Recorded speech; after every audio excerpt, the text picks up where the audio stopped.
সাউথের অনেক তারকারা আম্বানির বিয়েতে গেলেও প্রভাস কেন আম্বানির কোনো ওয়েডিংয়ের অনুষ্ঠানেই যায়নি? ঝামেলা কি আছে প্রভাস এবং আম্বানির পরিবারের মধ্যে? এদিকে কিম কার্দাশিয়ান তো পড়ল তোপের মুখে, ছবি তুলে এখন খাচ্ছে সমালোচনার ঝড়। কাহিনী কি সেটাও বলছি, বাট তার আগে বলি শাহরুখ খানের এখন পথের কাটা কি তাহলে অভিষেক বচ্চন হতে যাচ্ছে? বিষয়টা কি সেটাও খুলে বলছি। প্রথমেই আসি প্রভাসের কাছে। আনন্ত আম্বানির প্রি ওয়েডিং ফাংশন থেকে এই যে বিয়ের যে ফাংশনগুলো চলছে, সেই ফাংশনে কোথাও কিন্তু প্রভাসকে দেখা যায়নি।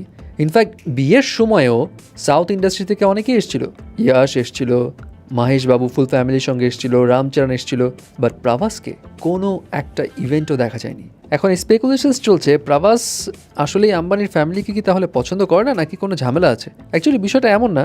এর আগে মার্চ মাসে যখন আনন্ত আম্বানির প্রি ওয়েডিং অনুষ্ঠান হয়েছিল জামনগরে, সেই সময়কার একটা গুঞ্জন উঠেছে প্রভাসকে আনন্ত আম্বানির বাবা মানে মুকেশ আম্বানি ইনভাইট করেছিল, কিন্তু ইনভাইট করার সময় এটাও বলেছিল আপনাকে খুব ভালো একটা অ্যামাউন্টে টাকা দেওয়া হবে, কিন্তু এখানে পারফর্ম করতে হবে। এবং প্রভাস সেটা করেনি।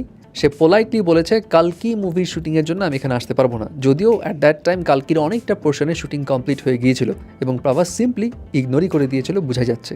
সো মোট কথা, প্রভাসের বোধ হয় টাকা পয়সা দিয়ে বিয়ে বাড়িতে গিয়ে নাচ গান পারফর্ম করা এটা পছন্দ না পার্সোনালি, অ্যান্ড সেই কারণেই সে আনন্ত আম্বানির কোনো ইভেন্টেই উপস্থিত হয়নি।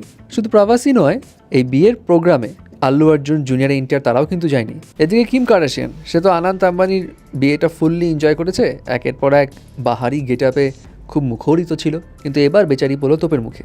সম্প্রতি সে তার সোশ্যাল মিডিয়া হ্যান্ডেলসে কয়েকটা ছবি আপলোড করে, মানে ইন্ডিয়াতে গিয়ে যেসব ছবি তুলেছিল সেগুলো। তার মধ্যে একটা ছিল লর্ড গণেশের উপর সে এইভাবে পোজ দিয়ে ছবি তুলেছিল, এবং কিম কার্দাশিয়ান ভেবেছিল এটা হচ্ছে হিন্দুদের দেবতার মূর্তি নয়, বরং এটা একটা প্রপস। সো এই কারণে তার উপর তুমুল সমালোচনার ঝড় পড়ে। কেউ বলে ননসেন্স, কেউ বলে তার কাণ্ডজ্ঞানহীন, প্রচুর নেককারজনক কাজ করে ফেলেছে কিম কার্দাশিয়ান, নানা রকম কথাবার্তা। এবং তোপের মুখে সে ছবিটা ডিলিটও করে দেয়, বাট আলটিমেটলি কী আর হবে, যা হওয়ার তা হয়ে গেছে। ছবিটা এখন ইতিমধ্যে ভাইরাল। যদিও কিম কার্দাশিয়ান আবার কিন্তু মন্দিরে গিয়ে বাচ্চাদেরকে খাইয়েও দিয়ে আসছে, এটাও একটা ভালো কাজ করেছে। বাট কিম কার্দাশিয়ানকে আপনার কী মনে হয় এমনি এমনি দাওয়াত দিয়েছে মুকেশ আম্বানি? না, কিম কার্দাশিয়ানের যে রিয়েলিটি শোটা আছে না, সেই রিয়েলিটি শোতে আম্বানির বিয়ে বাড়ির ভিডিও রিয়েলিটি শোতে ফুটিয়ে তুলবে, এবং এই কারণেই কিম কার্দাশিয়ান কিন্তু এসছে। সো বাইরের দেশেও যাতে আম্বানির বিয়ে নিয়ে প্রচার হয়ে যায়, সেটাও কিন্তু একটা স্ট্র্যাটেজি। ফাইনালি আসি শাহরুখ খানের কাছে। শাহরুখ খানের তাহলে পথের কাটা হতে যাচ্ছে অভিষেক বচ্চন? বিষয়টা অত সিরিয়াস না। অ্যাকচুয়ালি শাহরুখ খান যে তার মেয়ে সুহানা খানের কিং মুভিতে অভিনয় করতে যাচ্ছে এটা সবাই জানে, এবং কিং মুভিতে যতটুকু জানা গেছে শাহরুখ খান একটা ডন চরিত্রে অভিনয় করবে এবং তার ক্যারেক্টার থাকবে গ্রে শেডসের।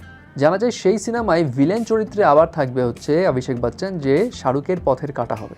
যদিও এটা কনফার্ম নয়, তবে খুব হেভিলি বাজ উঠেছে যে শাহরুখ এবং অভিষেক এই সিনেমায় মুখোমুখি হতে যাচ্ছে এবং তাদের একটা ফাইট হবে। সো লেটস সি আসলে কি হয়।